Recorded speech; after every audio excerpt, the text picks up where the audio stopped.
Hello student, Kalyani आई second में online platform पर आपका स्वागत है। मैं हूं लखन दायमा, आपको एमपीपीएससी प्रीलिम्स एग्जाम के लिए प्रथम प्रश्न पत्र की 10वीं यूनिट में आपको पढ़ा रहा हूं। फ्रेंड, आज मैं आपको पढ़ाने वाला हूं राष्ट्रीय पिछड़ा वर्ग आयोग के बारे में। ठीक है, तो जो राष्ट्रीय पिछड़ा वर्ग आयोग होता है इसे इंग्लिश में national commission for backward classes के नाम से जाना जाता है और इसको हम शॉर्ट फॉर्म में NCBC के नाम से जानते हैं। ये आपको ध्यान रखना होगा फ्रेंड। इसके बाद में तो यहाँ पर आप साइड में ये जो पिक्चर देख रहे हैं तो ये भी राष्ट्रीय पिछड़ा वर्ग आयोग का ही है और आपको ध्यान रखना होगा फ्रेंड कि जब से हमारे भारत में 2018 में, ठीक है, तो 102 संविधान संशोधन अधिनियम 2018 के तहत हमारे राष्ट्रीय पिछड़ा वर्ग आयोग को एक संवैधानिक आयोग का दर्जा दिया गया है। तब से इस राष्ट्रीय पिछड़ा वर्ग आयोग में हम ऑनलाइन भी शिकायत दर्ज करा सकते हैं, परंतु मामला जो पिछड़ा वर्ग आयोग का ही मतलब पिछड़ा वर्ग का ही मामला होना चाहिए। जैसे पिछड़ी जातियों के साथ कोई दुर्व्यवहार किया जाता है या इन पर अत्याचार होता है तो इस प्रकार की अगर कोई शिकायत है तो आप ऑनलाइन भी दर्ज करा सकते हैं। तो ये आपको ध्यान रखना होगा फ्रेंड। इसके बाद फिर अब देखिए यहाँ पर जो हम आपको दिखा रहे हैं कि ये जो काका कालेलकर आयोग है, तो काका कालेलकर आयोग का मतलब ये होता है कि हमारे भारत में जो पिछड़ी जातियां थी, इन पिछड़ी जातियों को आरक्षण दिलाने के लिए ये पहली बार हमारे भारत में काका कालेलकर की अध्यक्षता में 1953 की बात है। तो 1953 में ये काका कालेलकर की अध्यक्षता में इस आयोग का गठन किया गया था, इसलिए इसे काका कालेलकर आयोग के नाम से जानते हैं। फिर इसके बाद में इस आयोग ने जो सिफारिशें की थी तो हमारी सरकार ने इनकी सिफारिशों को स्वीकार नहीं किया और इसके बाद फिर मंडल आयोग का गठन किया जाता है और मंडल आयोग का गठन 1979 में 1979 में किया जाता है और बीपी मंडल की अध्यक्षता में इस आयोग का गठन हुआ था, इसलिए इसका नाम है मंडल आयोग। तो मंडल आयोग ने जो सिफारिशें की थी तो इसी की सिफारिश को हमारी भारत सरकार ने स्वीकार किया और पिछड़ा वर्ग आयोग का गठन किया था फ्रेंड। और इसी आयोग की सिफारिश पर हमारे भारत में जो पिछड़ी जातियां थीं उनको नौकरियों में आरक्षण दिया गया है। तो ये आपको ध्यान रखना होगा फ्रेंड। अब इसके बाद देखिए कि जिस राष्ट्रीय पिछड़ा वर्ग आयोग की हम बात कर रहे हैं तो उसको पढ़ने से पहले आपको ये जानना होगा कि पिछड़ी जातियां क्या होती हैं और इसके बाद में इसका संवैधानिक प्रावधान क्या है और इसके बाद में जो आयोग गठित हुए थे काका कालेलकर आयोग और बीपी मंडल आयोग, इनका गठन कब हुआ था, अध्यक्ष कौन थे और इन्होंने सिफारिशें क्या की थी, ये मैं आपको पढ़ाने वाला हूँ। तो देखिए इसमें पहले देखिए कि पिछड़ा वर्ग किसे कहा जाता है। तो पिछड़ा वर्ग उस वर्ग को कहा जाता है जो सामाजिक और शैक्षणिक रूप से पिछड़ा हुआ हो। आ रहा समझ में? तो पिछड़ा वर्ग का अर्थ क्या हो जाता है फ्रेंड, तो आपको ध्यान रखना होगा कि समाज का ऐसा वर्ग जो किस रूप में पिछड़ा हो, तो जो सामाजिक शैक्षणिक रूप में पिछड़ा हो और आर्थिक रूप में पिछड़ा हो, तो ऐसे वर्ग को हम अन्य पिछड़ा वर्ग के नाम से जानते हैं। और ऐसे जातियों को, ऐसे पिछड़े वर्गों को अनुसूचित जाति और अनुसूचित जनजाति में शामिल नहीं किया गया है, लेकिन संविधान में इन वर्गों के लिए विशेष प्रावधान किया गया था। ठीक है, तो आज भी हम देखते हैं कि हमारे भारत में बहुत सारी ऐसी जातियां हैं जो ओबीसी में आती है, अदर बैकवर्ड क्लासेस में आती है, मतलब अन्य पिछड़ा वर्ग में आती है, और ये जातियां SC में या ST में नहीं आती। ये आपको ध्यान रखना होगा, परंतु इनके उत्थान के लिए, इनके विकास के लिए हमारे संविधान में प्रावधान अवश्य किया गया है। अब इसके बाद फिर अगला देखिए, इसमें अनुच्छेद 15 का खंड 4, अनुच्छेद 15 का खंड 4, इसमें क्या लिखा है, इसमें लिखा है कि राज्य, ठीक है, तो राज्य का मतलब यहाँ पर हमारी केंद्र सरकार भी है और हमारी राज्य सरकार भी है। तो राज्य सामाजिक और शैक्षणिक दृष्टि से जो पिछड़े हुए लोग हैं या पिछड़े हुए नागरिक हैं, तो पिछड़े हुए नागरिकों के किसी वर्ग की उन्नति के लिए वह अनुसूचित जाति या अनुसूचित जनजाति के लिए भी विशेष प्रावधान कर सकता है। मतलब हमारी जो केंद्र सरकार है या राज्य सरकार है, तो सामाजिक और शैक्षणिक रूप से जो पिछड़े हुए नागरिक हैं, और चाहे किसी वर्ग का हो, चाहे अनुसूचित जाति का हो, अनुसूचित जनजाति का हो या अन्य वर्ग का हो, अगर वह सामाजिक और शैक्षणिक दृष्टि से पिछड़ा हुआ है तो हमारी केंद्र सरकार या राज्य सरकार उनके लिए विशेष प्रावधान कर सकती है। ये अनुच्छेद 15 के खंड 4 में लिखा हुआ है फ्रेंड, ये आपको ध्यान रखना होगा। इसके बाद फिर अगला आ जाता है अनुच्छेद 16 का खंड 4। अनुच्छेद 16 का खंड 4, इसमें लिखा है कि राज्य सामाजिक एवं शैक्षणिक रूप से पिछड़े हुए नागरिकों के किसी भी वर्ग को जिसका प्रतिनिधित्व, ठीक है, जिसका प्रतिनिधित्व राज्य के अधीन जो सेवाएं होती हैं, जो गवर्नमेंट सर्विसेज होती है, अगर इस गवर्नमेंट सर्विसेज में इस वर्ग का कोई प्रतिनिधित्व नहीं है तो इनको नियुक्तियों या पदों में इन्हें आरक्षण दिया जा सकता है। तो ये अनुच्छेद 16 के खंड 4 में लिखा हुआ है। तो ये आपको ध्यान रखना होगा फ्रेंड। अब इसके बाद फिर अगला देखिए इसमें अनुच्छेद 46। अब अनुच्छेद 46 यह राज्य के नीति निर्देशक तत्व में इसका प्रावधान है। तो अनुच्छेद 46 में यह लिखा हुआ है, या अनुच्छेद 46 राज्य को यह निर्देश देता है। तो राज्य का मतलब क्या होगा यहाँ पर? तो राज्य का मतलब हमारे यहाँ पर केंद्र सरकार भी है और राज्य सरकारें भी हैं। तो राज्य को यह निर्देश देता है यह अनुच्छेद कि राज्य जो अन्य कमजोर वर्ग के लोग हैं इनके लिए शिक्षा और इनके बाद में इनकी आर्थिक अभिवृद्धि या इनके आर्थिक हितों के लिए भी प्रावधान करेगा या प्रयास करेगा। तो आज हम देखते हैं कि हमारे भारत में जो पिछड़ी जातियां हैं और जो आर्थिक रूप से कमजोर है, शैक्षणिक रूप से पिछड़े हुए हैं, इन लोगों के विकास के लिए, इन लोगों के कल्याण के लिए हमारी केंद्र सरकार तथा राज्य सरकार विभिन्न प्रकार के कल्याणकारी कार्यक्रम चला रही है। ठीक है, तो ये अनुच्छेद 46 के तहत ही ढेर सारे कल्याणकारी कार्यक्रम हमारी सरकार चला रही है फ्रेंड। इसके बाद फिर अगला अनुच्छेद आता है 340। अब अनुच्छेद 340 में लिखा है कि राष्ट्रपति सामाजिक और शैक्षणिक दृष्टि से जो पिछड़े वर्ग के लोग हैं इनकी स्थिति की जांच करेंगे और इनकी समस्याओं को दूर करने के लिए इनकी समस्याओं को दूर करने के लिए एक आयोग का गठन कर सकते हैं। ये अनुच्छेद 340 में लिखा है। तो अनुच्छेद 340 में क्या लिखा है? तो आर्टिकल 340 में लिखा है कि हमारे राष्ट्रपति को यह अधिकार है कि जो भी सामाजिक रूप से और शैक्षणिक रूप से पिछड़े हुए लोग हैं इनके कल्याण के लिए, इनकी समस्याओं को दूर करने के लिए हमारे राष्ट्रपति के द्वारा एक आयोग का गठन किया जा सकता है। ठीक है फ्रेंड, तो ये आपको ध्यान रखना होगा। और जिस आयोग का गठन करेंगे हमारे राष्ट्रपति, तो ये समय समय पर जो पिछड़ी जातियां हैं इनके कल्याण से संबंधित सुझाव देता रहेगा। इसके बाद फिर अब आगे देखिए कि हमारे भारत में जिस पिछड़ा आयोग की हम लोग बात कर रहे हैं, तो ये पिछड़ा वर्ग आयोग की स्थापना कब की गई थी? तो हमारे राष्ट्रपति के द्वारा अब तक 2 पिछड़ा वर्ग आयोग का गठन किया गया है। एक तो था काका कालेलकर आयोग और दूसरा था बीपी मंडल आयोग। तो ये आपको ध्यान रखना होगा फ्रेंड। अब देखिए इसमें पहला काका कालेलकर आयोग, और जो काका कालेलकर आयोग था तो इसका गठन कब किया गया था? तो 29 जनवरी 1953 को काका कालेलकर की अध्यक्षता में इस आयोग का गठन किया गया था। इसलिए इसे काका कालेलकर आयोग के नाम से हम जानते हैं। तो हमारे भारत में पिछड़े वर्ग की जो जातियां हैं या पिछड़ी जातियां हैं, इन जातियों को उनका अधिकार दिलाने के लिए, उनको शैक्षणिक और आर्थिक रूप से मजबूत बनाने के लिए, सशक्त बनाने के लिए भारत में पहली बार इस आयोग का गठन किया गया था। इसके बाद में दूसरा आयोग आ जाता है बीपी मंडल आयोग। ठीक है, अब बीपी मंडल आयोग या बिंदेश्वरी प्रसाद मंडल आयोग, इसका गठन कब किया जाता है? तो आपको याद रखना होगा कि 20 सितंबर 1979 को बिंदेश्वरी प्रसाद मंडल की अध्यक्षता में इस आयोग का गठन किया गया था। इसलिए इस आयोग का नाम मंडल आयोग रखा गया था, जो आपको ध्यान रखना होगा फ्रेंड। अब इसके बाद में आगे देखिए इसमें कि जिस मंडल आयोग की हम बात कर रहे हैं और काका कालेलकर आयोग की हमने बात अभी की है, तो इन दोनों ही आयोग को मैं आपको आगे डिटेल में पढ़ाऊंगा। अभी तो यहाँ पर सिर्फ आपको मैंने ये बताया है कि हमारे राष्ट्रपति ने अभी तक पिछड़े वर्ग की जातियाँ, ये जो पिछड़ी जातियाँ होती हैं, तो इनके उत्थान के लिए, इनके विकास के लिए अभी तक हमारे भारत में 2 आयोगों का गठन किया गया है। और वे आयोग कौन से हैं? तो यहाँ पर मैंने आपको ये 2 आयोगों के बारे में जानकारी दी है। तो कई बार फ्रेंड एग्जाम में आपसे क्वेश्चन ये पूछा जाता है कि बीपी मंडल आयोग का गठन कब किया गया था, काका कालेलकर आयोग का गठन कब किया गया था, तो ये आपको ध्यान रखना होगा। और इनके अध्यक्ष कौन थे? तो जो इनका नाम था, इनके नाम पर इस आयोगों का नाम रखा गया है। फिर इसके बाद में देखिए काका कालेलकर के बारे में। जो काका कालेलकर थे उनकी थोड़ी सी जानकारी आपको याद रखना होगा कि जो काका कालेलकर थे तो इनका जन्म 1885 में हुआ था। 1885 में हुआ था। और कहाँ पर हुआ था? तो इनका जन्म महाराष्ट्र में हुआ था। सतारा एक शहर है, तो सतारा में इनका जन्म हुआ था। और इनकी मृत्यु 31 अगस्त 1981 को हुई थी। फिर इसके बाद में इनकी कुछ रचनाएं भी थे काका कालेलकर की। तो इनकी रचनाओं में जैसे संस्मरण, यात्रा, सर्वोदय, हिमालय, इसके बाद प्रवास, फिर इसके बाद लोकमाता, जीवन लीला, बापू की झांकियाँ, जीवन का काव्य और उस पार के पड़ोसी। ठीक है, तो ये आपको ध्यान रखना होगा फ्रेंड। तो अब यहाँ पर आप ये जो तस्वीर देख रहे हैं ये काका कालेलकर की फोटो है और ये गांधी जी के विचार से बहुत ही प्रभावित थे।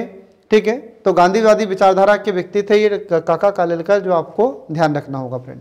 ठीक है, अब इसके बाद में देखिए जो हम राष्ट्रीय जो 2 पिछड़ा वर्ग आयोग की हमने बात की कि अभी तक 2 आयोगों का गठन किया गया है। तो इसमें देखिए पहले काका कालेलकर आयोग, और काका कालेलकर आयोग के बाद में हम आपको बताएंगे बिंदेश्वरी प्रसाद मंडल या बीपी मंडल आयोग। ठीक है, अब देखिए काका कालेलकर आयोग के बारे में। तो काका कालेलकर आयोग का गठन कब किया गया था, तो आपको ध्यान रखना होगा कि 29 जनवरी 1953 को इस आयोग का गठन किया गया था। फ्रेंड, एग्जाम में आपसे क्वेश्चन ये पूछ सकता है कि हमारे भारत में काका कालेलकर आयोग का गठन कब किया गया था, तो ये 29 जनवरी 1953 की बात है। इसके बाद फिर इसके अध्यक्ष कौन थे, तो इनका अध्यक्ष आपको ध्यान रखना होगा कि गांधीवादी विचारधारा के व्यक्ति काका कालेलकर को इस आयोग का अध्यक्ष बनाया गया था। तो गांधीवादी विचारधारा के व्यक्ति थे ये काका कालेलकर। ठीक है, जैसे गांधी जी विचार रखते थे ऐसे ये भी विचार रखते थे काका कालेलकर, और इन्हीं की अध्यक्षता में इस आयोग का गठन किया गया था। फिर इसके बाद में अगला क्वेश्चन आपसे पूछा जा सकता है कि इसने किस जाति का अध्ययन किया था। तो आपको याद रखना होगा कि इस आयोग ने हमारे भारत में जो पिछड़ी जातियां थी, इन पिछड़ी जातियों का अध्ययन इस आयोग ने किया था। फिर इसके बाद में अगला आपसे क्वेश्चन पूछा जा सकता है कि ये जो काका कालेलकर आयोग था तो इसने अपना प्रतिवेदन कब दिया था। तो आपको ध्यान रखना होगा कि 1953 में आपको याद रखना होगा, भले ही आपको ये 29 जनवरी याद न रहे लेकिन ये तो याद रखना ही होगा कि 1953 में इस आयोग का गठन किया गया था।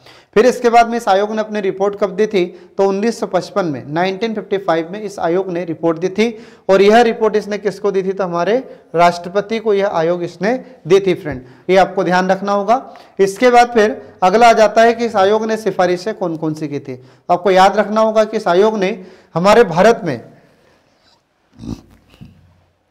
2399, ठीक है, इस आयोग ने 2399 जातियों को पिछड़ी जाति के रूप में पहचाना था। इस आयोग ने कहा था कि हमारे भारत में 2399 ऐसी जातियां हैं जो पिछड़ी अवस्था में हैं, और उसी समय इस आयोग ने सभी स्त्रियों को पिछड़ी जाति में रखने की सिफारिशें की थी। लेकिन हमारी भारत सरकार ने इस आयोग की सभी सिफारिशों को स्वीकार नहीं किया, और इस आयोग ने कहा था कि जो सरकारी नौकरियां हैं तो सरकारी नौकरी में प्रथम श्रेणी में 25% और द्वितीय श्रेणी में 33% और इसके बाद फिर तृतीय श्रेणी में 40% आरक्षण की सिफारिश इसने की थी। तो हमारे भारत में जो पिछड़ी जातियां थी इनके लिए 3 कैटेगरी इसने डिसाइड की थी, प्रथम, द्वितीय और तृतीय श्रेणी। प्रथम श्रेणी में 25%, दूसरी श्रेणी में 33% और तीसरी श्रेणी में 40% आरक्षण का प्रावधान इस आयोग ने किया था। लेकिन हमारी केंद्र सरकार ने इस आयोग की सिफारिशें नहीं मानी और इस आयोग की सिफारिशों को लागू नहीं किया जा सका। ठीक है फ्रेंड, तो ये आपको ध्यान रखना होगा। तो यहाँ पर ये था काका कालेलकर आयोग। अब इसके बाद में दूसरा आयोग आ जाता है मंडल आयोग, और जिस मंडल आयोग की हम बात कर रहे हैं, मंडल कमीशन की बात कर रहे हैं, तो इसके अध्यक्ष बिंदेश्वरी प्रसाद मंडल थे, जिसे हम शॉर्ट फॉर्म में बीपी मंडल के नाम से भी जानते हैं। और जो बीपी मंडल आप देख रहे हैं यहाँ पर, ये उन्हीं की तस्वीर है, ये बीपी मंडल की तस्वीर है फ्रेंड, और इन्हें पिछड़ी जाति के मसीहा कहा जाता है। जैसे डॉक्टर भीमराव अंबेडकर को अनुसूचित जाति का मसीहा कहा जाता है और ठक्कर बापा को अनुसूचित जनजाति का मसीहा कहा जाता है, ठीक ऐसे ही पिछड़ी जाति के मसीहा बिंदेश्वरी प्रसाद मंडल को या बीपी मंडल को कहा जाता है। तो ये आपको ध्यान रखना होगा फ्रेंड। एग्जाम में आपसे क्वेश्चन ये पूछा जा सकता है कि हमारे भारत में मंडल आयोग का गठन किसकी अध्यक्षता में किया गया था। ये बिंदेश्वरी प्रसाद मंडल की अध्यक्षता में इसका गठन किया गया था।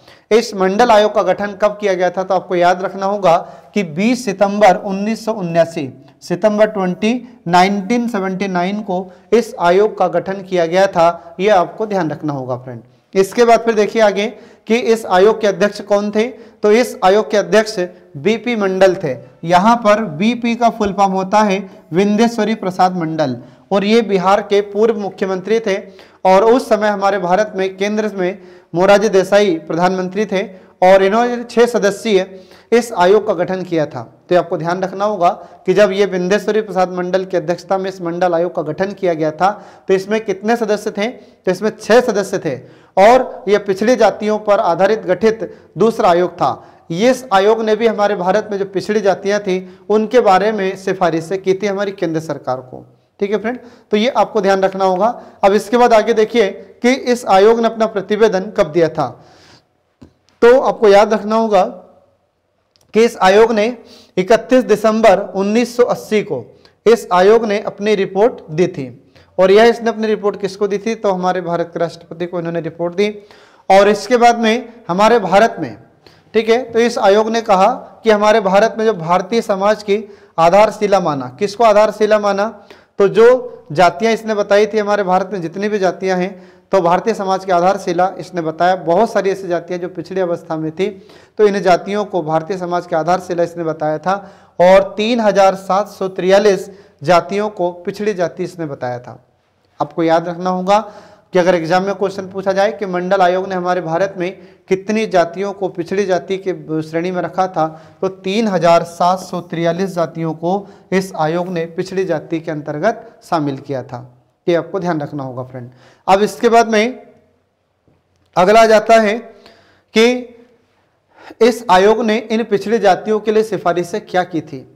तो इस आयोग ने सिफारिशें की थी कि ये जो पिछड़ी जातियां हैं, हमारे भारत में जो सरकारी वैकेंसी आती है गवर्नमेंट की, तो जितनी भी गवर्नमेंट वैकेंसी आती है सरकार के द्वारा, जितनी वैकेंसी निकाली जाती है किसी भी डिपार्टमेंट में, तो 27% आरक्षण इन पिछड़ी जातियों को देना चाहिए। कितने प्रतिशत फ्रेंड? तो आपको ध्यान रखना होगा कि 27% आरक्षण की सिफारिश इस आयोग ने की थी। और इसी की सिफारिश को स्वीकार करते हुए हमारी भारत सरकार ने इस आरक्षण का प्रतिशत को लागू किया है। तो जो ओबीसी है, तो उसी के बाद से हम देखते हैं कि उसी समय से हमारे भारत में ये 27% आरक्षण की शुरुआत होती है। ठीक है फ्रेंड, तो ये आपको ध्यान रखना होगा, बहुत ही इंपॉर्टेंट फैक्ट है फ्रेंड। इसमें एग्जाम में आपसे क्वेश्चन इससे पूछा जाता है कि मंडल आयोग का गठन कब हुआ था और ये किस जाति को आरक्षण दिलाने के लिए इसने प्रावधान किया था या सिफारिशें की थी। तो ये सब आपको ध्यान रखना होगा। अब इसके बाद देखिए कि ये तो मैंने बताया आपको अभी मंडल आयोग के बारे में। अब इसके बाद क्या हुआ? तो फिर हमारे भारत में इसने जो सिफारिशें की थी, तो इसकी सिफारिश को हमारी केंद्र सरकार ने स्वीकार किया। और 13 अगस्त 1990 की बात है, ठीक है, 13 अगस्त 1990 को अन्य पिछड़े वर्गों को 27% आरक्षण देने की हमारी केंद्र सरकार ने घोषणा कर दी। आ रहा समझ में? तो ये आपको ध्यान रखना होगा। इसके बाद फिर अगला आ जाता है कि जब इसने 27% आरक्षण की घोषणा की, तो फिर इसके द्वारा केंद्र सरकार के द्वारा जो आरक्षण का प्रावधान किया गया था, तो इसे उच्चतम न्यायालय में भी, सुप्रीम कोर्ट में भी चुनौती दी गई थी। फिर इसके बाद में सुप्रीम कोर्ट ने भी इस आरक्षण को सही ठहराया और सही ठहराते हुए हमारे सुप्रीम कोर्ट ने भी कहा कि जो पिछड़ी जातियां उन्हें 27% आरक्षण दिया जाना चाहिए। लेकिन सुप्रीम कोर्ट ने एक बात यहाँ पर कही थी, तो डिसीजन कब दिया था इसने सुप्रीम कोर्ट ने? तो 16 नवंबर 1992 की बात है। तो 16 नवंबर 1992 को हमारे सुप्रीम कोर्ट ने डिसीजन दिया कि जो क्रीमी-लेयर हैं, तो क्रीमी-लेयर को छोड़कर जो पिछड़े वर्ग की श्रेणी में आते हैं, तो क्रीमी-लेयर को छोड़कर पिछड़े वर्गों को 27% आरक्षण का लाभ उन्हें दिया जाना चाहिए। अब ये क्रीमी-लेयर का मतलब क्या होता है? तो वैसे क्रीमी-लेयर का मतलब होता है चिकनी परत, ठीक है। अब ये चिकनी परत का मतलब क्या होता है? तो जिनकी आय जैसे वर्तमान में हम देखें कि 6 लाख से ऊपर होती है, ठीक है, तो जिनकी आय 6 लाख से ऊपर होगी उसको हम क्रीमी-लेयर में शामिल करेंगे, ठीक है। अब हमारी सरकार ने इसको बढ़ाकर और 8 लाख कर दिया है, तो आपको ध्यान रखना है। तो जो क्रीमी-लेयर में आएगा तो उसे पिछड़े वर्ग का लाभ नहीं मिलेगा।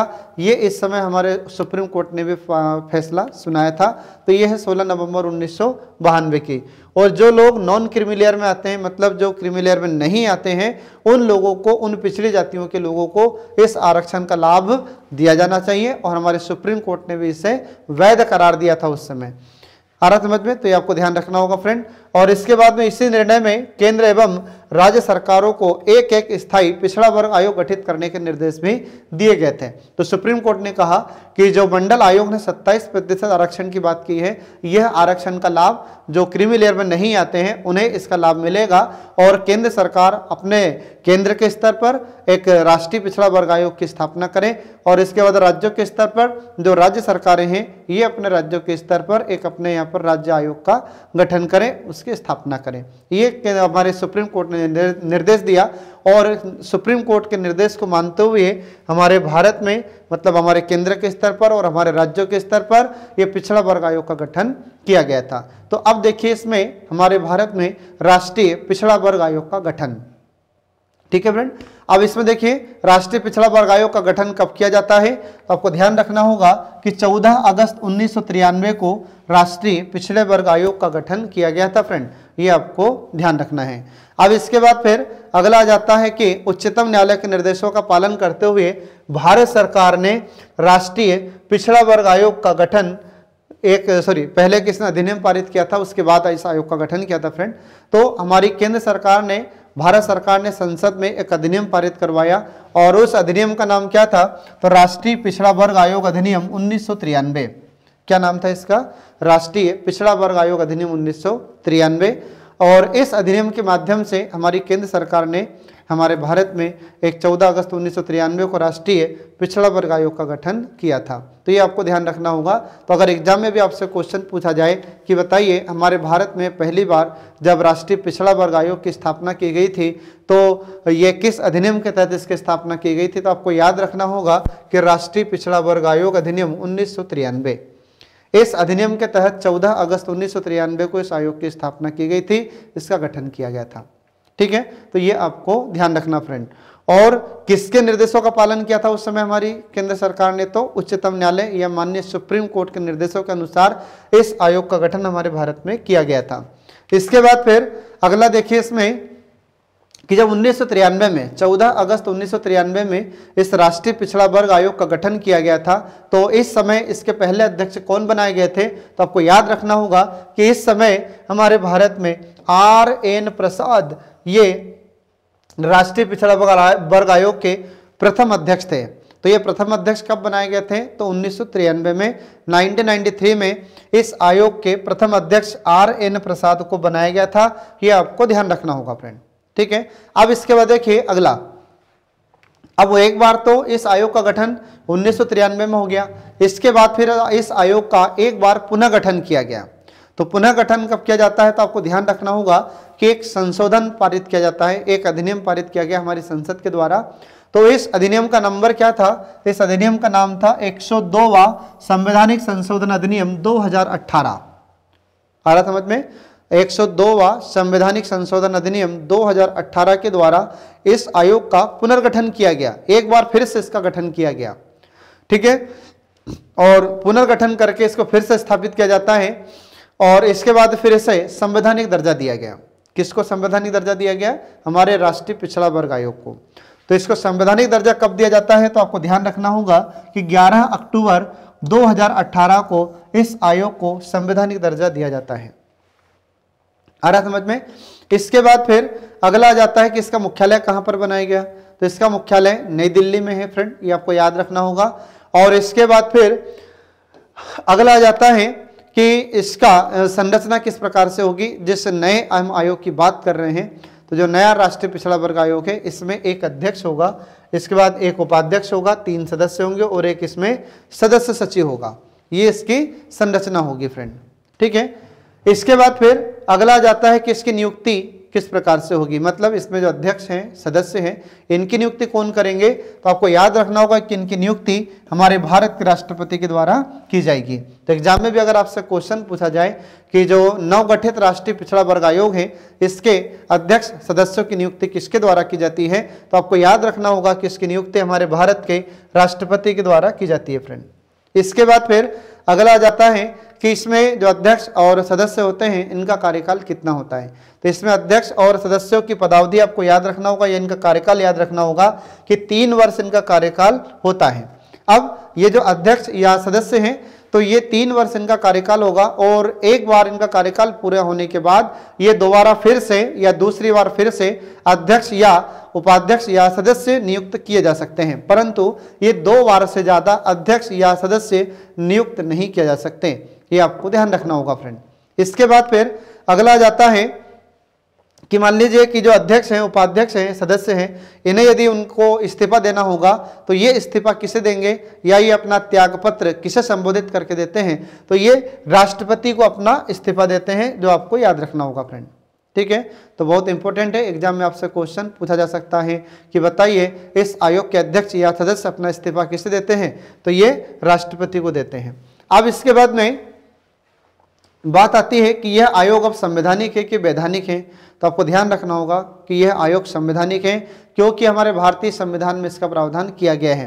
तो भारतीय संविधान के अनुच्छेद 338 के खंड बी में इस राष्ट्रीय पिछड़ा वर्ग आयोग का प्रावधान किया गया है और इसलिए यह आयोग अब संवैधानिक आयोग है फ्रेंड, जो आपको ध्यान रखना होगा। तो ये जो संविधान संशोधन अधिनियम 2018 है, तो 102 बार संविधान संशोधन अधिनियम 2018 के तहत इस आयोग का प्रावधान भारतीय संविधान के अनुच्छेद 338 के खंड बी में इसका प्रावधान किया गया है। ठीक है, इसलिए यह आयोग अब संवैधानिक आयोग है फ्रेंड, जो आपको ध्यान रखना होगा। अब इस आयोग में अध्यक्ष, उपाध्यक्ष और जो सदस्य होते हैं इनके लिए योग्यता का भी निर्धारण किया गया है। तो अध्यक्ष किसे बनाया जाएगा और सदस्य किसे नियुक्त किया जाएगा, ये इनकी कुछ योग्यता का निर्धारण किया गया है। तो देखिए, इसमें जो अध्यक्ष बनना चाहेगा या जिसे अध्यक्ष के रूप में नियुक्त किया जाएगा, तो इसके लिए योग्यता ये है कि उच्चतम न्यायालय या उच्च न्यायालय का वर्तमान न्यायाधीश होगा, उसे राष्ट्रीय पिछड़ा वर्ग आयोग के अध्यक्ष के रूप में नियुक्त किया जाएगा। ये आपको ध्यान रखना होगा फ्रेंड। इसके बाद फिर अगला आ जाता है कि इसमें 2 सदस्य होंगे। तो 2 सदस्य के लिए योग्यता क्या रखी गई है? तो 2 सदस्य के लिए योग्यता ये है कि जिन्हें पिछड़े वर्गों के संबंध में विशेष ज्ञान होगा या उन्हें अनुभव होगा। तो 2 सदस्य कैसे नियुक्त किए जाएंगे? तो जिन्हें पिछड़े वर्गों का ज्ञान हो या उन्हें अनुभव हो, तो ऐसे 2 सदस्यों को पिछड़ा वर्ग आयोग के सदस्य के रूप में नियुक्त किया जा सकता है। इसके बाद फिर एक सदस्य कौन होगा? तो एक सदस्य जिसे समाज विज्ञानी, जो समाज विज्ञानी होगा, मतलब समाज का उससे विशेष ज्ञान होगा, सामाजिक कार्यकर्ता रहा होगा, समाज में कार्य किया होगा, समाज के कल्याण के लिए कार्य किया होगा, ऐसे व्यक्ति को यहाँ पर एक सदस्य के रूप में नियुक्त किया जाएगा। इसके बाद फिर आगे देखिए इसमें कि अगला जाता है कि जो सदस्य सचिव है। तो सदस्य सचिव किसे नियुक्त किया जाएगा फ्रेंड? तो आपको याद रखना होगा कि केंद्र सरकार के एक ऐसे अधिकारी को नियुक्त किया जाएगा जो सचिव के स्तर का होगा। तो सेंट्रल गवर्नमेंट में, केंद्र सरकार में जो सेक्रेटरी लेवल का कोई ऑफिसर होगा या सचिव स्तर का अधिकारी होगा, ऐसे अधिकारी को यहाँ पर एक सदस्य सचिव के रूप में नियुक्त किया जाएगा, जो आपको ध्यान रखना है फ्रेंड। तो एग्जाम में आपसे क्वेश्चन यहाँ से पूछा जा सकता है कि इस आयोग में अध्यक्ष किसे नियुक्त किया जाता है, इसके बाद फिर सदस्य किसे नियुक्त किया जाता है, फिर इसके बाद में जो सचिव होगा तो सचिव किस स्तर का अधिकारी होगा। तो ये सारे पॉइंट आपको ध्यान रखना है फ्रेंड। इसके बाद फिर अगला देखिए इसमें कि जो आयोग के अध्यक्ष और सदस्य होते हैं इनकी पदमुक्ति किस प्रकार से होती है। तो देखिए इसमें जो अध्यक्ष, उपाध्यक्ष और जो सदस्य होते हैं उनकी पदमुक्ति का आधार क्या है और इन्हें हटाया कैसे जाएगा, तो ये मैं आपको अब बता रहा हूं। तो देखिए इसमें कि जो अध्यक्ष हैं, उपाध्यक्ष हैं, सदस्य हैं, ये किसी भी समय राष्ट्रपति को संबोधित करके, किसे? तो राष्ट्रपति को संबोधित कर ये अपना त्यागपत्र दे सकते हैं ये और अपने पद से मुक्त हो सकते हैं। इसके बाद फिर ये जो अध्यक्ष हैं या सदस्य हैं और कैसे इन्हें हटाया जा सकता है, तो इनको हटाने के आधार में आपको ध्यान रखना होगा कि जैसे मान लीजिए कि ये बिना अनुमति के जो आयोग की बैठकें होगी, उन बैठकों में 3 अधिवेशन में लगातार एब्सेंट है या भाग नहीं ले रहा है, ठीक है, और यदि उसका पद पर बने रहना पिछड़े वर्गों के हित के लिए प्रतिकूल है, ठीक है, तो ऐसे कंडीशन में इसे हटा दिया जाएगा। आ रहा समझ में? तो जो भी सदस्य है अगर लगातार आयोग की बैठक हुई 3 और इन 3 बैठकों में उसने भाग नहीं लिया, और या फिर जो भी सदस्य है ये पिछड़े वर्ग के कल्याण के लिए सही नहीं है या पिछड़े वर्ग के हितों के लिए अनुकूल नहीं है, तो ऐसे कंडीशन में भी इस सदस्य को, इस व्यक्ति को इस अध्यक्ष या सदस्य के पद से हटा दिया जाएगा। इसके बाद फिर और इन्हें हटाने का आधार क्या होगा? तो हटाने का आधार यह होगा कि जब अध्यक्ष, उपाध्यक्ष या जो भी सदस्य है ये दिवालिया हो जाए। दिवालिया का मतलब क्या होगा? बैंक करप्ट हो जाए। और इसके बाद क्या होगा?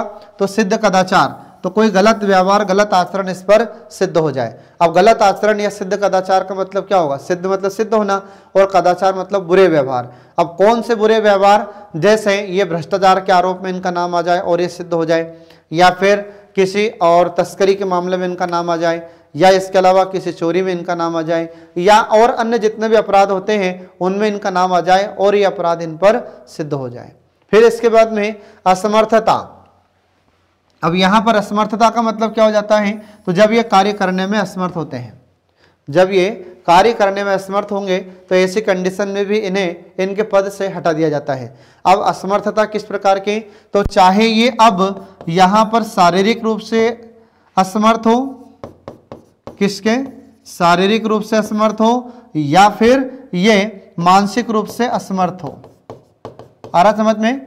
तो कैसे असमर्थ हो, तो या तो शारीरिक रूप से, मतलब शरीर इनका काम नहीं कर रहा है, लंबे समय से बीमार है, ठीक है, और इनका शरीर बिल्कुल कार्य नहीं कर रहा है, तो ऐसे कंडीशन में भी इन्हें इनके पद से हटा दिया जाएगा। या फिर और क्या है, तो मानसिक रूप से अस्वस्थ हो, मानसिक रूप से मतलब इनका जब दिमाग कार्य न करता हो, तो ऐसी कंडीशन में भी इन्हें इनके पद से हटा दिया जाना चाहिए, ठीक है। तो ये आपको ध्यान रखना होगा फ्रेंड।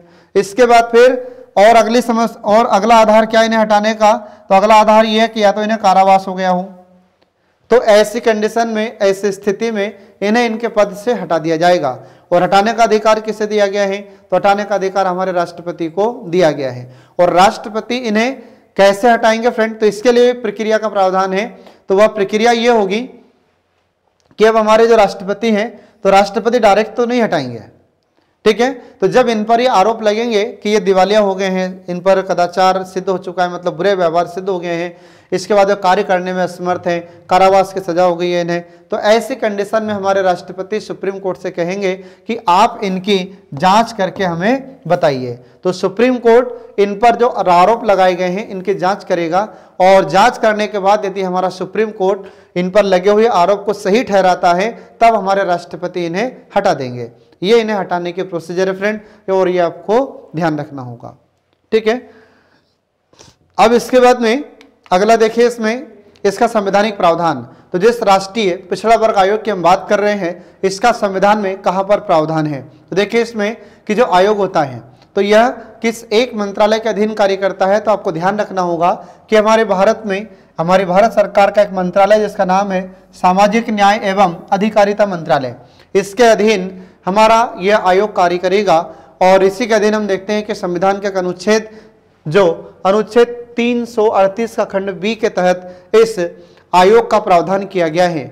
और जिस राष्ट्रीय पिछड़ा वर्ग आयोग की हम बात कर रहे हैं, यह एक संवैधानिक निकाय है। तो संवैधानिक निकाय का मतलब ये होता है कि इसका प्रावधान हमारे भारतीय संविधान के अनुच्छेद 338 के खंड बी में किया गया है।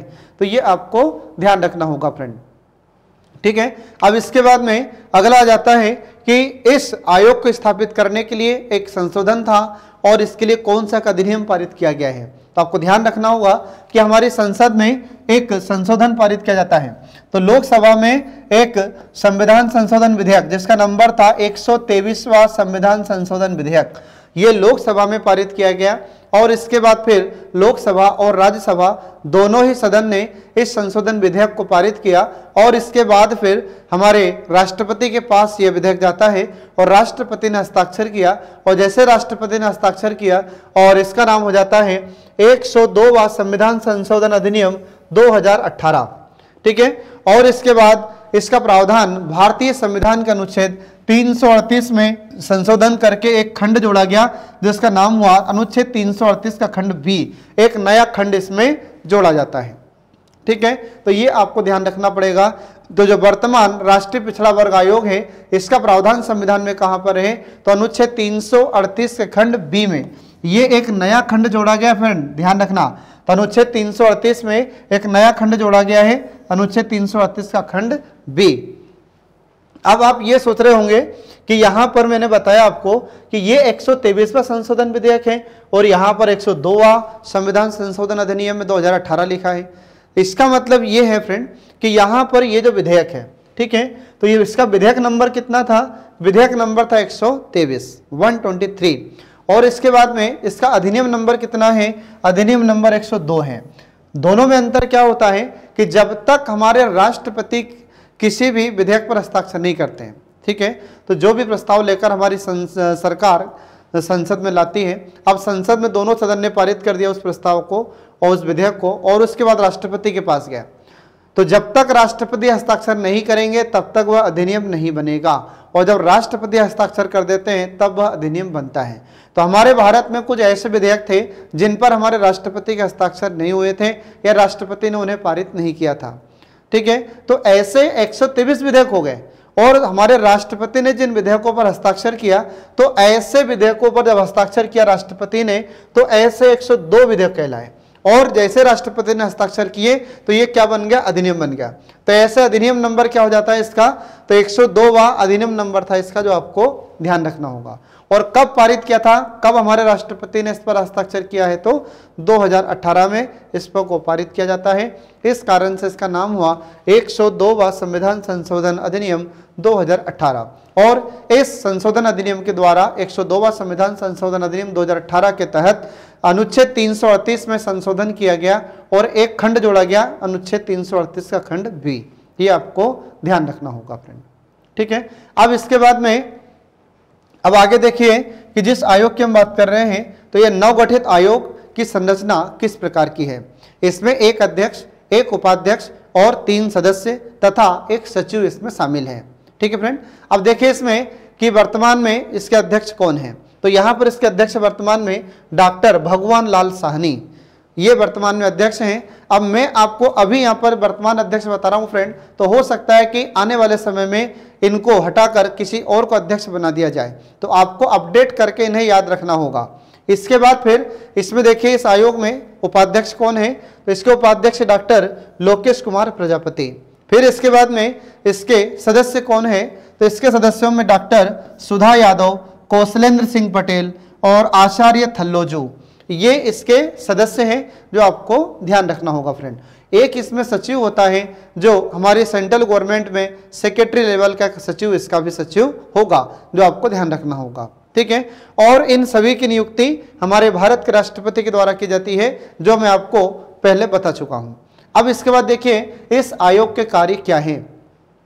इस आयोग के कार्य में पहला कार्य है, ध्यान फ्रेंड याद रखना कि हमारे भारत में जो पिछड़ी जातियां होती हैं, तो पिछड़ी जातियों के उत्थान के लिए यह आयोग अब कार्य करता है, ठीक है। और यह आयोग एक सिविल न्यायालय की शक्ति भी रखता है। अगर पिछड़े वर्गों से संबंधित कोई मामला है, अगर पिछड़े वर्ग के लोगों पर, पिछड़ी जाति के लोगों पर अगर कोई व्यक्ति अत्याचार करता है, तो इनके खिलाफ कार्रवाई की जाएगी, ठीक है। और हमारा आयोग पिछड़ी जाति से संबंधित अगर कोई मामला है और हमारे आयोग को शिकायत प्राप्त होती है, तो पूरे भारत के किसी भी राज्य क्षेत्र से किसी भी व्यक्ति को जो दोषी होगा उसे समन जारी कर सकता है, मतलब बुलावा पत्र भेज सकता है और उसे बुलाकर उस दोषी व्यक्ति से सवाल जवाब यह आयोग कर सकता है। तो देखिए इसका पहला कार्य क्या होगा। पहला कार्य यह है कि केंद्र अथवा किसी राज्य में सामाजिक शैक्षणिक रूप से पिछड़े वर्गों के सामाजिक आर्थिक विकास में भागीदारी तथा इसके लिए सलाह देना। आ गया समझ में। तो हमारे भारत में अपन देखते हैं कि केंद्र के स्तर पर हो चाहे राज्य के स्तर पर हो, तो हमारे भारत में केंद्र के स्तर पर, राज्य के स्तर पर और इसके बाद में जो सामाजिक और शैक्षणिक रूप से पिछड़े हुई जातियां हैं, पिछड़े हुए वर्ग के लोग हैं, इनके सामाजिक और आर्थिक विकास के लिए प्रयास किया जाएगा। तो प्रयास करेगी केंद्र सरकार, लेकिन सलाह कौन देगा, हमारा राष्ट्रीय पिछड़ा वर्ग आयोग। तो केंद्र सरकार को भी इन पिछड़ी जातियों के उत्थान के लिए, विकास के लिए सलाह देगा यह आयोग, और राज्य सरकार को भी यह आयोग सलाह देगा। ये आपको ध्यान रखना होगा फ्रेंड, ठीक है। इसके बाद फिर अगला जाता है कि विकास संबंधी प्रगति का मूल्यांकन करना। अब विकास संबंधी प्रगति का मूल्यांकन करना, तो जब हमारे भारत में इन पिछड़ी जातियों के विकास के लिए जो भी कार्यक्रम शुरू किया गया है, तो कहाँ तक ये प्रगति हो पाई है, इस कार्यक्रम को कहाँ तक बढ़ावा मिला है, और जिस कार्यक्रम के माध्यम से हम इन जातियों का उत्थान चाहते थे, प्रगति चाहते थे, तो कहाँ तक इनकी प्रगति हुई, इसका मूल्यांकन भी यह आयोग करता है, जो आपको ध्यान रखना है फ्रेंड। इसके बाद फिर अगला देखिए इसमें कि अपना प्रतिवेदन यह किसे देता है। तो आयोग अपना प्रतिवेदन हमारे भारत के राष्ट्रपति को देता है। प्रत्येक वर्ष यह राष्ट्रपति को प्रतिवेदन देगा, और जब भी उचित समझे तब यह आयोग हमारे राष्ट्रपति को प्रतिवेदन देगा। इसके बाद फिर अगला आ जाता है कि सामाजिक शैक्षणिक रूप से पिछड़े वर्गों के अधिकारों तथा सुरक्षा से संबंधित शिकायतों की जांच और अनुसंधान करना। आ गया समझ में। तो इसमें आपको ध्यान रखना होगा कि सामाजिक रूप से और शैक्षणिक रूप से जो पिछड़े हुए वर्ग के लोग हैं, इनके अधिकारों की रक्षा करना, और इसके बाद में इनकी सुरक्षा से संबंधित अगर कोई शिकायत इससे प्राप्त होती है आयोग को, तो शिकायत की जांच करता है और उस पर रिसर्च करता है, अनुसंधान करता है, ठीक है फ्रेंड। तो ये आपको इसमें ध्यान रखना होगा। अब इसके बाद में अगला जाता है कि अधिकारों के उल्लंघन के संबंध में विशिष्ट शिकायतों की जांच करना। तो जब जो पिछड़ी जातियां होती हैं, इनके अधिकारों का उल्लंघन किया गया है, या इनके अधिकारों का हनन किया गया है, या इन पर अत्याचार किया गया है, ठीक है। तो इस प्रकार की अगर कोई भी शिकायत आयोग को मिलती है तो ऐसी शिकायतों की जांच करता है, और जिस व्यक्ति ने भी उनके अधिकारों का उल्लंघन किया है या इन्हें प्रताड़ित किया है तो ऐसे व्यक्तियों के खिलाफ में कार्रवाई करना इस आयोग के पास ये अधिकार होता है। फिर इसके बाद में अगला कार्य होता है इस आयोग का कि जो पिछड़े वर्ग के लोग होते हैं तो पिछड़े वर्गों के संरक्षण, उनके कल्याण, उनके सामाजिक आर्थिक विकास के संबंध में ऐसे कार्यों को बढ़ावा देना जो हमारे राष्ट्रपति के द्वारा और हमारी संसद के द्वारा इस आयोग को सौंपे जाते हैं। तो हमारे भारत में जो पिछड़ी जातियां हैं उनका सामाजिक विकास करना, मतलब जो समाज में पिछड़े हुए हैं समाज में इनको समानता का बराबर का दर्जा दिलाना इन्हें, और इसके बाद में इन्हें आर्थिक रूप से सशक्त बनाना है, इन्हें आर्थिक रूप से मजबूत बनाना है। आगे समझ में। इसके बाद में ऐसे कार्यों को बढ़ावा देना है, ऐसे कार्यों का निर्वहन करना है जो हमारे राष्ट्रपति इस आयोग को सौंपे, और इसके बाद हमारी संसद के द्वारा अगर कोई अधिनियम बनाया गया है या कोई नियम बनाया गया है या हमारी संसद के द्वारा इन पिछड़ी जातियों के उत्थान के लिए, विकास के लिए अगर कोई कार्य सौंपा जाता है तो हमारा आयोग वह कार्य करता है। ये आपको ध्यान रखना होगा फ्रेंड।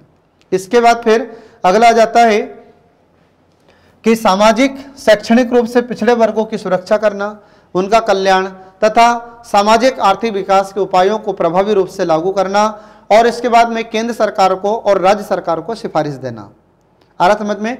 मतलब जो पिछड़ी जातियां हैं इन पिछड़ी जातियों का सामाजिक विकास कैसे होगा, इनकी सुरक्षा कैसे की जाएगी, इनके कल्याण के लिए कौन कौन से कार्यक्रम शुरू किए जाने चाहिए, इसके संबंध में हमारा यह आयोग केंद्र सरकार को सिफारिश देता है और राज्य सरकार को भी सिफारिश देता है। तो ये आपको याद रखना होगा फ्रेंड। इसके बाद फिर अगला आ जाता है, अगला कार्य इसका है कि सामाजिक शैक्षणिक रूप से जो पिछड़े हुए लोग हैं या पिछड़े वर्ग की जातियां हैं इनकी सुरक्षा, इनका कल्याण तथा इनके विकास एवं उन्नति के लिए कार्यों को बढ़ावा देना है, और जो हमारे राष्ट्रपति इनको निर्देशित करेंगे, हमारे राष्ट्रपति से कार्य सौंपेंगे।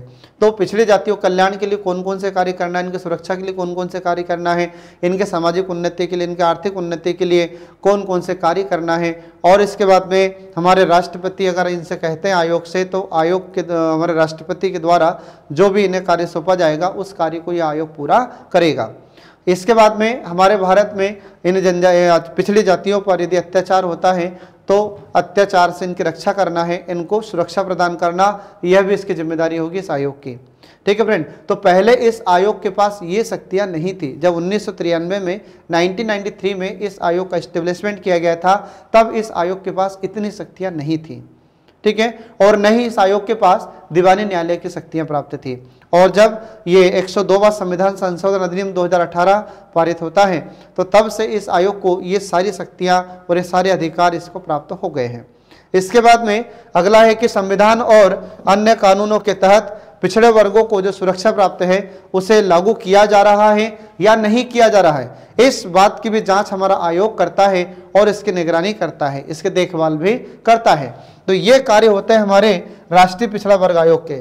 तो जो अनुसूचित जाति आयोग है, अनुसूचित जनजाति आयोग है और ये पिछड़ा वर्ग आयोग है, तो ये सब अपने अपने जातियों के संरक्षण के लिए कार्य करते हैं। जैसे राष्ट्रीय पिछड़ा वर्ग आयोग ये पिछड़ी जातियों के संरक्षण के लिए कार्य करेगा, जो जनजाति आयोग था तो जनजाति आयोग जनजातियों के संरक्षण के लिए कार्य करेगा, जो अनुसूचित जाति आयोग था तो वह अनुसूचित जातियों के संरक्षण के लिए कार्य करेगा।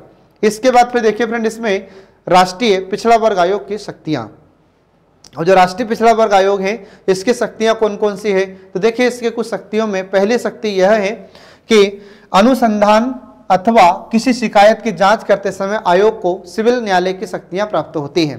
तो जब हमारा आयोग कोई भी रिसर्च करता है, किसी शिकायत की जांच करता है, तो ऐसी स्थिति में हमारे आयोग को सिविल न्यायालय की शक्तियां प्राप्त होती है। इसका मतलब ये हुआ कि जब भी हमारा आयोग जांच करेगा या कोई भी शिकायत की जांच करेगा और हमारे आयोग को ऐसा लगता है कि मुझे कुछ व्यक्तियों से पूछताछ करना है, तो भारत के किसी भी राज्य के किसी भी क्षेत्र से किसी भी व्यक्ति को यह आयोग समन जारी कर सकता है जो दोषी होगा उसको, और उसको बुलाकर सवाल जवाब यह आयोग कर सकता है। ये इसे हम कहते हैं सिविल न्यायालय की शक्ति। ये शक्ति पहले आयोग के पास नहीं थी फ्रेंड, 2018 से पहले। ठीक है। इसके बाद फिर अगला आ जाता है कि जो शपथ पत्र होते हैं तो शपथ पत्रों पर साक्ष्य प्राप्त करना। साक्ष्य प्राप्त करना मतलब एविडेंस प्राप्त करना, सबूत प्राप्त करना। इसके बाद फिर अगला आ जाता है किसी भी न्यायालय या कार्यालय से किसी भी सार्वजनिक अभिलेख की मांग करना। इसका मतलब ये हुआ कि अगर पिछड़ी जाति से संबंधित अगर कोई मामला है और अगर वह मामला न्यायालय में लंबित है या फिर कोई कार्यालय है जहां पर पिछड़े वर्ग के जातियों के साथ, पिछड़े वर्ग के लोगों के साथ दुर्व्यवहार किया गया है, तो ऐसे स्थिति में उन कार्यालयों से सार्वजनिक अभिलेख या उनकी प्रति मांग सकता है यह आयोग। इतनी शक्ति इसके पास होती है। इसके बाद फिर अगली शक्ति इसके पास यह है कि गवाहों और दस्तावेजों के परीक्षण के लिए एक समन जारी करना या उन्हें बुलावा पत्र जारी करना। इसके बाद फिर अगला आ जाता है कि किसी भी दस्तावेज की खोज करना। तो किसी भी दस्तावेज मतलब जो अनुसूचित जातियों पिछड़ा वर्ग या जो पिछड़ी जातियां होती हैं, इनसे संबंधित अगर कोई दस्तावेज है तो उसकी खोज करना और उसको प्रस्तुत करने की मांग करना। इसके बाद फिर अगला आ जाता है, देखो इसमें अगली शक्ति इसकी है कि कोई अन्य मामला जिसका निश्चय हमारा राष्ट्रपति करते हैं, अगर ऐसा और कोई सा मामला है जो हमारे राष्ट्रपति इन्हें सौंपे तो उसे भी हमारा आयोग पूर्ण करता है।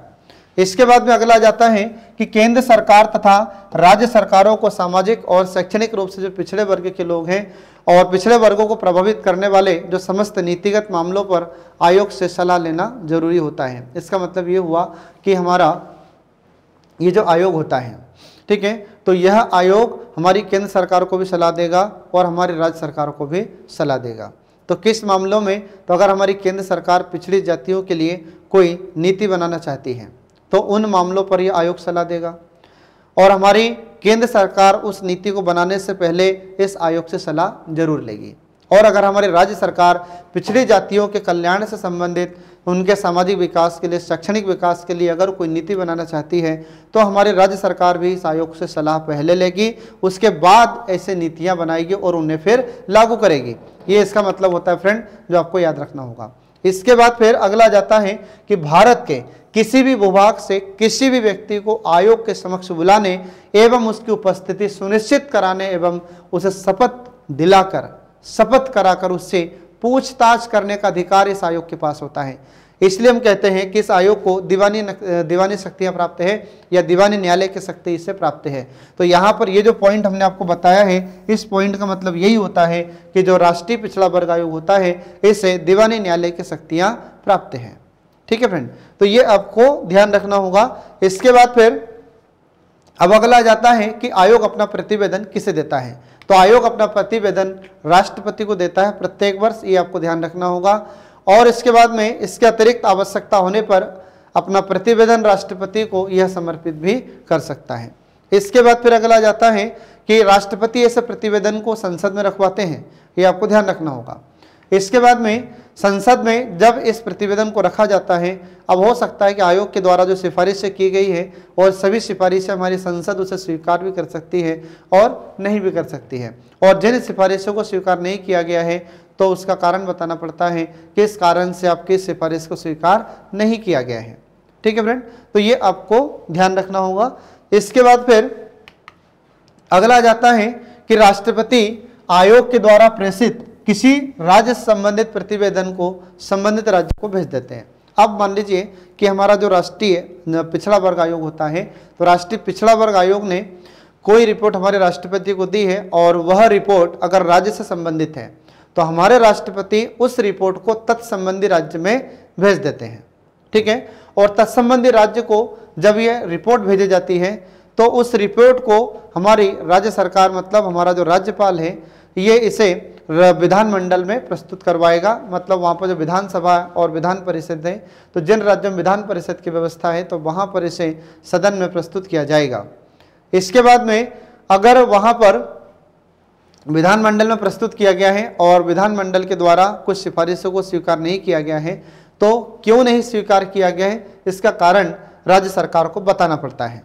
ठीक है, जैसे केंद्र में होता है कि हमारे राष्ट्रपति जब संसद में ओबीसी कमीशन या राष्ट्रीय पिछड़ा वर्ग आयोग के द्वारा दी गई रिपोर्ट को जब संसद में प्रस्तुत करवाते हैं तो हो सकता है कुछ सिफारिशें स्वीकार न की जाए, तो हमारी राज्य केंद्र सरकार ये बताती है कि हमने इस कारण से आपकी ये सिफारिश स्वीकार नहीं की है। तो ठीक ऐसे होता है कि राज्यों में भी जब ये रिपोर्ट को, इस प्रतिवेदन को विधानमंडल में प्रस्तुत किया जाता है, वहाँ की विधायिका में प्रस्तुत किया जाता है, तो हो सकता है कुछ सिफारिशें राज्य सरकार के द्वारा स्वीकार की गई हो और न की गई हो। तो जिन सिफारिशों को स्वीकार नहीं किया गया है उसका कारण बताना पड़ता है कि हमने इस कारण से इन सिफारिशों को स्वीकार नहीं किया। तो ये आपको ध्यान रखना होगा फ्रेंड। अब इसके बाद में अगला देखिए, इसमें किन्नरों को अन्य पिछड़ा वर्ग में शामिल किया गया है। तो अब किन्नरों को हमारे सुप्रीम कोर्ट के डिसीजन के आधार पर इन्हें ओबीसी में या इन्हें अन्य पिछड़ा वर्ग में शामिल किया गया है और सुप्रीम कोर्ट की सलाह पर ही, सुप्रीम कोर्ट के निर्देश के अनुसार ही इन्हें पिछड़ा वर्ग का दर्जा दिया गया है। तो देखिए इसमें कि हमारे भारत में स्वतंत्रता के बाद माननीय सर्वोच्च न्यायालय ने यह डिसीजन दिया था, यह निर्णय दिया था कि जो किन्नर हैं इन्हें भी हमारे भारत के नागरिकों के रूप में इन्हें जाना जाना चाहिए, क्योंकि ये भी हमारे भारत के नागरिक हैं। इसके बाद में सुप्रीम कोर्ट ने 2014 में एक डिसीजन दिया था। तो आपको ध्यान रखना होगा कि अप्रैल 2014 की बात है। तो अप्रैल 2014 में हमारे सुप्रीम कोर्ट ने एक जनहित याचिका की सुनवाई की थी। अब यहाँ पर जो जनहित याचिका शब्द आया है, इस जनहित याचिका को हम इंग्लिश में पब्लिक इंटरेस्ट लिटिगेशन कहते हैं और इसे शॉर्ट फॉर्म में हम PIL के नाम से जानते हैं। किस नाम से? PIL, इसके नाम से इसको हम जानते हैं, पब्लिक इंटरेस्ट लिटिगेशन। ठीक है, अब इसका मतलब क्या होता है? तो जनता के हित को ध्यान में रखकर जब हमारा सुप्रीम कोर्ट जब कोई डिसीजन देता है तो उसे हम कहते हैं जनहित याचिका, या जनता के कल्याण को, जनता के हित को ध्यान में रखकर जब हमारा सुप्रीम कोर्ट कोई डिसीजन देता है, कोई निर्णय देता है, तो उसे हम जनहित याचिका के नाम से जानते हैं। ठीक है, यह याचिका हमारा सुप्रीम कोर्ट न्यूज़पेपर पढ़ के भी स्वीकार कर सकते हैं। इसके बाद में हमारा सुप्रीम कोर्ट न्यूज़ चैनल पर देख ले, उसको देखकर भी स्वीकार कर सकता है, या फिर कोई पोस्ट कार्ड पर लिखकर भेज दे तो इसे जनहित याचिका के रूप में स्वीकार किया जाएगा। या जो भी पीड़ित व्यक्ति है और पीड़ित पक्ष से अगर उसका कोई भी प्रतिनिधि वहाँ पर जाकर याचिका दर्ज कराता है तो भी उसे जनहित याचिका के रूप में स्वीकार करता है। तो ऐसे ही हमारे भारत में जो किन्नर हैं, ठीक है, तो किन्नरों को महिला और पुरुष, इसके अलावा इन्हें थर्ड जेंडर, तीसरे लिंग के रूप में हमारे सुप्रीम कोर्ट ने इन्हें मान्यता प्रदान की है। ये 2014 की बात है फ्रेंड। ठीक है, तो 2014 से इन किन्नरों को थर्ड जेंडर में, तीसरे लिंग में इन्हें शामिल किया गया है। तो इसलिए आपने देखा होगा कि जब आप कोई भी वैकेंसी के फॉर्म फिलअप करते हैं तो उसमें मेल, फीमेल और थर्ड जेंडर भी या ट्रांसजेंडर का भी ऑप्शन आता है। तो ये 2014 से ये शुरू हुआ है फ्रेंड, और इन्हें भी अब थर्ड जेंडर, तीसरे लिंग के रूप में इन्हें मान्यता प्रदान की है। और हमारे सुप्रीम कोर्ट ने आदेश दिया है कि ये जो किन्नर होते हैं अब इन्हें ओबीसी में, अन्य पिछड़ा वर्ग में इन्हें शामिल किया जाए। और उसी समय 2014 से इन्हें किन्नरों को ओबीसी में, अन्य पिछड़ा वर्ग में शामिल किया गया है। ठीक है फ्रेंड, तो ये आपको ध्यान रखना होगा। तो एग्जाम में आपसे यहाँ से क्वेश्चन ये पूछा जा सकता है कि बताइए कि जो किन्नर होते हैं इनको कब हमारे सुप्रीम कोर्ट ने पिछड़े वर्ग में शामिल करने के लिए निर्देश दिए थे? तो ये है 2014 की बात। इसके बाद फिर अगला आ जाता है हमारे भारत में क्रीमी लेयर। अब क्रीमी लेयर को हम हिंदी में कहते हैं चिकनी परत। अब चिकनी परत का मतलब क्या है कि कुछ ऐसे लोग जिनकी इनकम ज़्यादा होगी, तो जिन लोगों की इनकम ज़्यादा होगी उन्हें ओबीसी का, अन्य पिछड़ा वर्ग का लाभ उन्हें नहीं मिलेगा। देखिए इसमें तो क्रीमी लेयर क्या होता है? तो क्रीमी लेयर आय की वह सीमा होती है जिसके अंतर्गत आने वाले व्यक्ति एवं उनके बच्चे और अन्य पिछड़ा वर्ग के निर्धारित जो आरक्षण की व्यवस्था है उसका लाभ का पात्र नहीं होंगे। जो आय सीमा निर्धारित की जाती है उस आय सीमा से इन लोगों की आय ज्यादा होती है, जिसके कारण इन्हें ओबीसी का, अन्य पिछड़ा वर्ग का लाभ इन्हें नहीं मिलेगा। ये आपको ध्यान रखना होगा फ्रेंड। अब इसके बाद में समय समय पर जो क्रीमी लेयर की आय होती है, इनकम होती है, इसमें चेंजेस किए जाते रहे हैं, इसमें परिवर्तन किए जाते रहे, संशोधन किए जाते रहे। तो जब 1993 में 1993 की बात है, तो 1993 में क्रीमी लेयर के अंतर्गत जो आय सीमा तय की गई थी वह 1 लाख रुपए थी 1 वर्ष की। ठीक है, तो एनुअल इनकम कितनी थी, वार्षिक इनकम कितनी थी उस समय 1993 में? 1 लाख रुपए आय तय की गई थी क्रीमी लेयर के लिए, कि अगर 1 लाख से ऊपर आय होगी तो उसे क्रीमी लेयर में शामिल किया जाएगा, और 1 लाख रुपए से कम होगी तो उसको नॉन क्रीमी लेयर में शामिल किया जाएगा। इसके बाद फिर अगला जाता है कि जो मलाईदार परत होती है, तो मलाईदार परत या क्रीमी लेयर में फिर 2004 में संशोधन किया गया, तो ये 1 लाख से बढ़ाकर 2.5 लाख रुपए कर दिया गया। कब की बात है ये? 2004 की। ठीक है, अब 2004 में यह प्रावधान किया गया कि यदि जिसकी भी आय 2.5 लाख रुपए से ज्यादा होगी तो उसे क्रीमी लेयर में, मतलब मलाईदार परत में शामिल किया जाएगा, और इससे जिसकी आय कम होगी उसे नॉन क्रीमी लेयर में शामिल किया जाएगा। फिर इसके बाद में अगला जाता है कि वर्ष 2008 में 2008 में 4.5 लाख वार्षिक दर कर दिया गया। फिर 2008 में संशोधन हुआ। फिर इसके बाद में अगला जाता है कि 2008 के बाद फिर इसमें संशोधन कब हुआ, तो फिर अगला इसमें 2013 में संशोधन किया गया। और 2013 में संशोधन करके इसकी जो आय सीमा थी वार्षिक, तो वार्षिक आय सीमा बढ़ाकर इसमें 6 लाख रुपए कर दिया जाता है। कितना कर दिया गया? 6 लाख रुपए कर दिया गया था। और वर्तमान में देखा जाए तो क्रीमी लेयर के लिए जो वार्षिक आय है वह है 8 लाख रुपए। ठीक है फ्रेंड, तो 8 लाख रुपए से जिसकी आय ज़्यादा होती है उसे क्रीमी लेयर में शामिल किया जाता है, और 8 लाख रुपए से जिसकी आय कम होती है उसे नॉन क्रीमी लेयर में शामिल किया जाता है। तो ये आपको ध्यान रखना होगा फ्रेंड। तो इस प्रकार से यहाँ पर मैंने आपको ये पिछड़ा वर्ग के बारे में बताया है। तो पिछड़ी जाति में किसको शामिल किया जाएगा? जिसकी इनकम 8 लाख रुपए से कम है, और उसे ही आरक्षण का लाभ प्रदान किया जाएगा। और जिसकी आय 8 लाख रुपए से ज़्यादा होगी उसे क्रीमी लेयर में शामिल किया जाएगा, और उसको आरक्षण का कोई लाभ नहीं होगा। ठीक है फ्रेंड, तो इस प्रकार से यहाँ पर ये राष्ट्रीय पिछड़ा वर्ग आयोग का टॉपिक यहाँ पर समाप्त हो जाता है। और इसी के साथ आज का हमारा सेशन समाप्त हुआ। नेक्स्ट वीडियो जल्दी ही आपके लिए लेकर प्रस्तुत होंगे। तब तक के लिए पढ़ते रहिए, देखते रहिए कल्याणी IAS एकेडमी के सभी वीडियोस जो आपको प्रतियोगी परीक्षा में सफलता दिलाने में महत्वपूर्ण भूमिका निभाते हैं। Thanks for watching.